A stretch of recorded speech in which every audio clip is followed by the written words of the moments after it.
Hello there everybody, and welcome back to another episode of An Ecologist Plays, where we are playing Grounded to learn more about nature. Now, in today's episode, we are going to go into a cave network under here. I had cleared away the acorns that had been here, and now we are just going to blow up this little boulder in front here. We're going to do that, of course, using the Splat Burst. Boom. Now we are in some kind of, cave network here. That means there should be some organisms hiding away in this area here, trying to hibernate, because we are going into autumn here in this game. And there should be some potentially hibernating individuals over here. But what we are finding down here would be a scabby. Wonderful. One of the last ones that I'm still shorting. And then, of course, a mega milk molar as well. So if you do come to this area, make sure that you've got your tier 2 dagger ready at least. But as I was saying, there should be some potentially hibernating creatures in here, and we can hear them beyond this rock over here as well. So let's blow that up and then get ready for a bit of a fight. And yet there is nothing here at the moment except all these things digging around underground. Now, of course, if we dig one of these up, I find that it is one of the larvae that are down here. And as mentioned previously, these are most likely the larvae of the lacewings related to the antlions, which we have, of course, encountered previously. And the adults look very, very different. In fact, the adults look very similar to, basically miniature versions of antlion adults. And they're both in the Neuroptera order of, insects. Now, these grubs, of course, being the larvae of beetles, things like the scarabs or the ox beetles or something along those lines. Now, sometimes when you do come in here, all the larvae of the area are actually present in this confined space. And that's most likely because they are hibernating for the, getting ready to hibernate for winter. Now, especially the Harlequin ladybird and the 7-spot ladybird are known to hibernate in very dense congregations during the winter months. And as we are in this game heading towards winter, we are currently in autumn in this game. And then, in a month or 3, it would in fact be winter. It makes sense that some insects will, of course, then be hibernating. Now, usually it's the adults that will hibernate. So their life cycle generally would then go through that they hatch sometime in spring, grow and feed as larvae, mostly on, if you're looking at ladybirds and ladybugs, you're looking at them feeding very often on aphids during the warmer summer months when there are more aphids around as well. And then as autumn rolls around, they will then either be hibernating as juveniles, or they will metamorphose into adults and then hibernate together. And then when the next spring rolls around, they will then reproduce. And it is quite possible that that is what these guys are doing. Now we are just going to go quickly from our Christmas tree tower over here to the base by the picnic table, and then from there I am going to go and show you another one of these hibernating spots. Now, before we go over to that hibernation spot, there is someone I do want you to meet, and he is running around here somewhere on that side. Hello there. This is Sir Fid the First. It's called Sir Fid because, my wife said that if you get another pet, you should be calling it Fid, because Pete always goes, "Hey Fid," whenever he sees an aphid. And so this is Sir Fid the First of his name. And hopefully Sir Fid the First does not decide to go on a crusade against red ants or whatever terrified him in the past. But now we have another little pet. So I believe the spot is here next to the stones along the upper yard, right up here. We go down into this ravine here. There we go. There are a whole bunch of ladybird larvae here.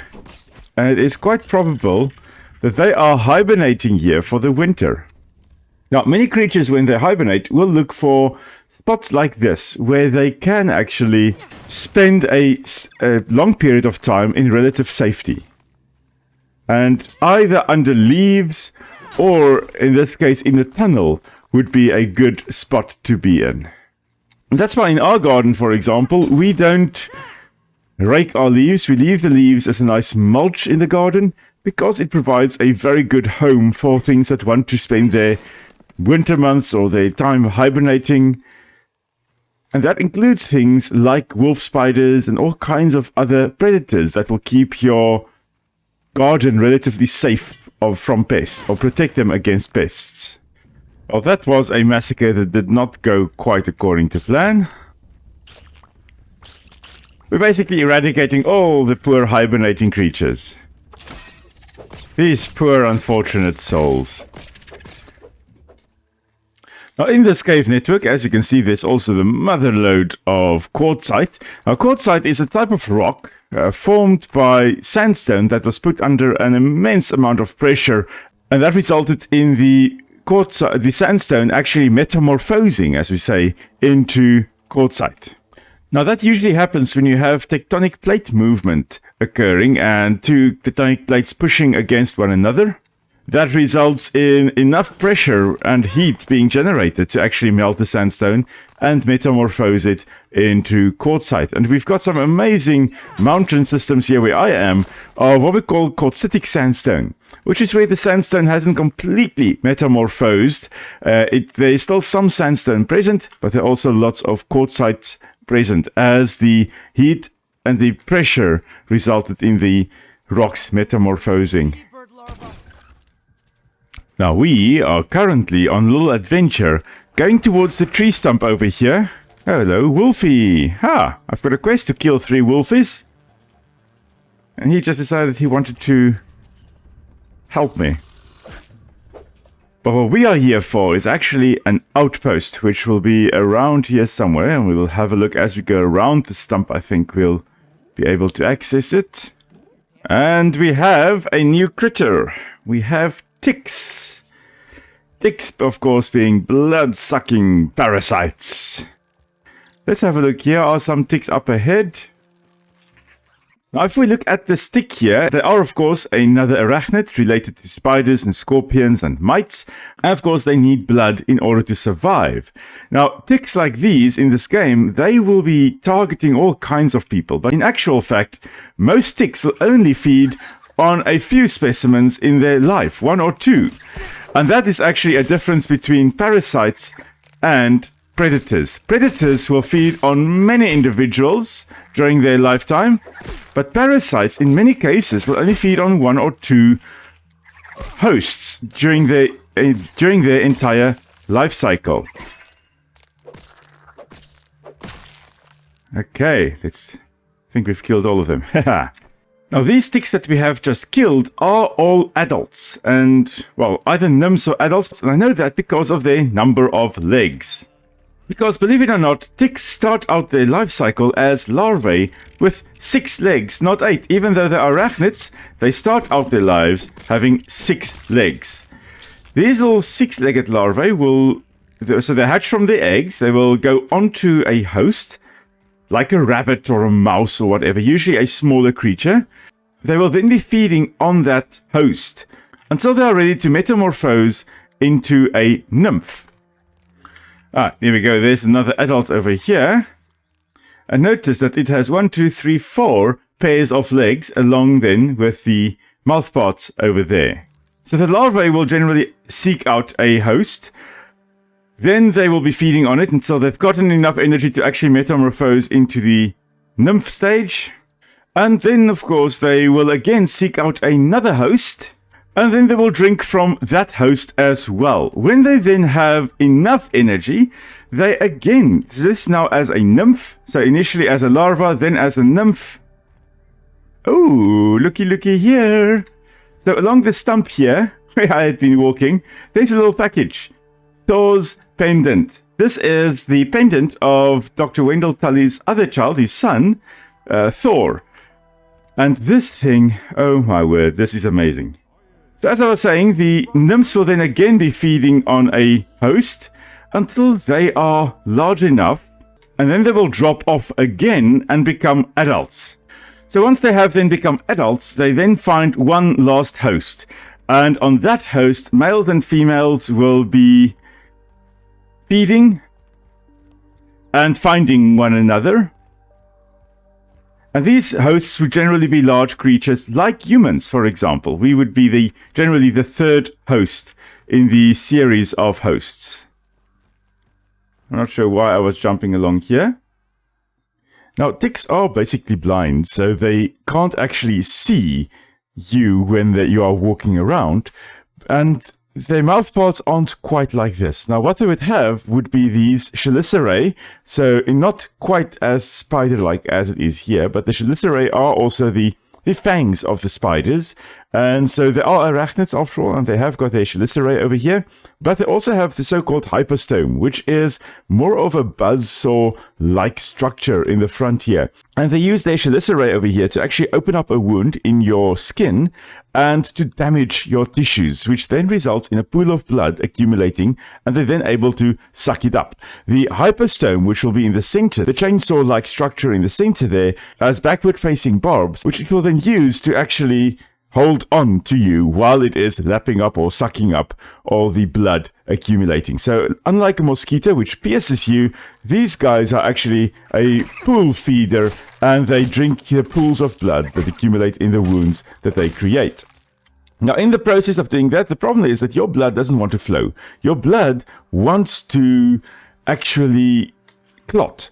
And the ticks in their saliva that they secrete into you contain an anticoagulant which will then prevent clotting. Basically a compound used to prevent blood clotting.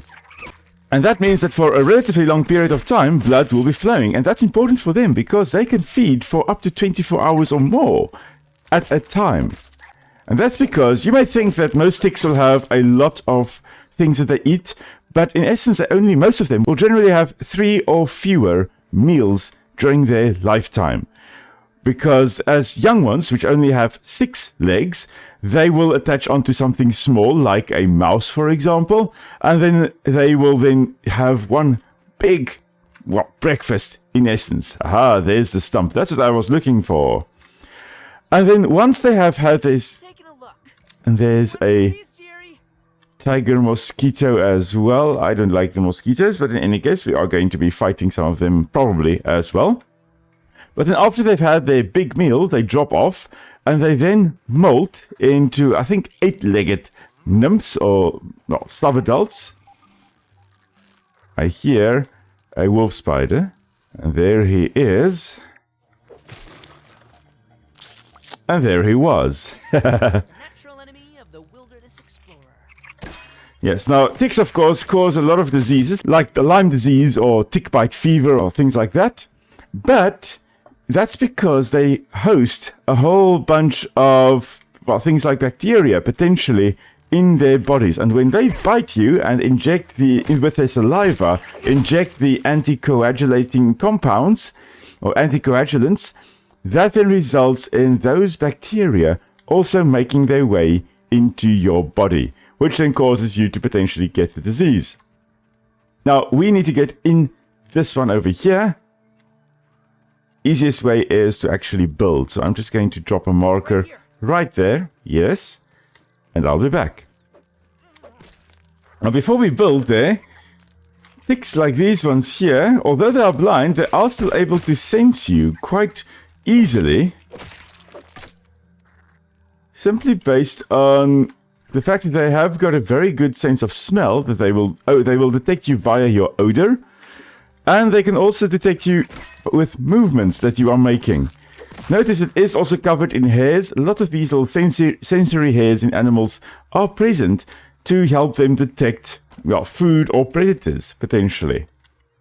And now it is time for probably the most irritating parkour adventure, let's call it that. When you go in here, you have to make sure that you've got at least one good tuft with you. Now ours is almost done, but I do have another one right over there ready for us to use. And let's go down. Now let's shed some light here on this subject. There are two important things that we must get here. Well, three actually. There is the chip, and there is a very important recipe, which is very easy to miss if you're not looking for it. It is this Mantis Research Note. And this here is to help us summon the other big boss fight. Now, I'm not going to show you how to get through the Stump Lab. It is highly irritating, and I'm probably going to fall many, many times. But there are some nice guides on YouTube on how to do that. I would say that it is probably best idea to do this in third person, unless you are very familiar with where you are in space while in first person. Okay, I have dropped down just to press the button, and now it is the very long climb back up to go to door A, which is at the start, that has opened up.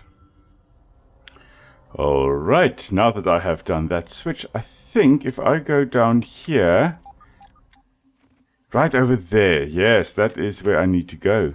So along this stump, into this hole, there is a chest here, which contains the right elf charm. And that is the second half of Sarah's charm. And if you combine that with the left elf charm, and this one is the one that is invincible attack, meaning that when you attack with a weapon, you can have the weapon can potentially repair itself. If you combine it, you then have the completed charm, or Sarah's completed charm, which is awesome to have. But now, we are just going to go into door A over here, which gives us Moth Fuzz. Oh, that's cool. The Stump BurgL chip. Oh, thank goodness. And some Supreme and Sturdy Quartzite shards. And now we can exit via this cavern. A scientific breakthrough. Some more marble pieces here as well. Oh, that's great. And here we are outside this stump again. And now it's just a matter of heading home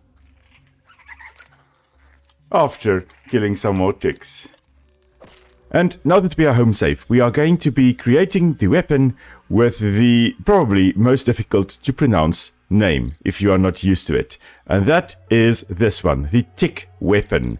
Now I always pronounce this as tick makwitl, but it is actually pronounced tick makwawitl, with the TL in the end more being a sound than the tl sound. So tick makwawitl. And it is from the language called Nahuatl, which also has the TL in the end there. So the tick makwawitl is the weapon we are going to be making, and this is going to be better than our old mosquito blade. It has more lifesteal as far as I know, which is why we are going to be putting it in the place of our mosquito needle. And of course, it gets upgraded to level 5 as well.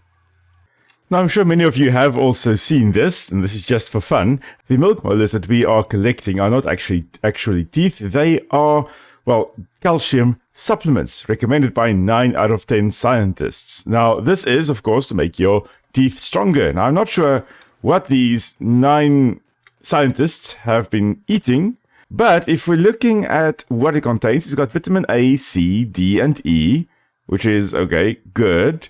It's got some total sugars right over there as well.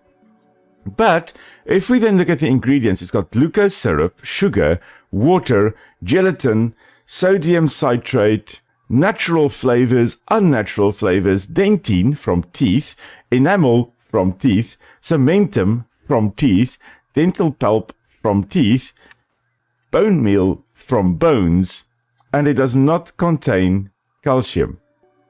This is a weird molar. I think it is actually teeth. They say that it is a chewable, but they're definitely teeth. They are not sweeties or chewables to get calcium in.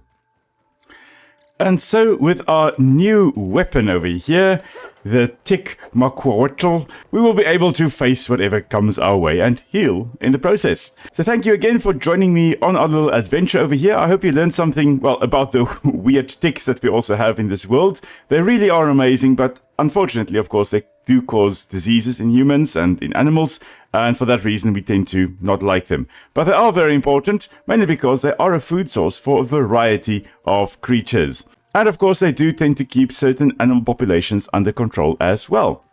Now also just a reminder that I will only be having one video per week for the next few weeks, because January is a bit of a busy time for me at the moment, and I will be back with you then next Friday for the next episode of An Ecologist Plays. Until then, everybody, stay safe. I will see you all soon.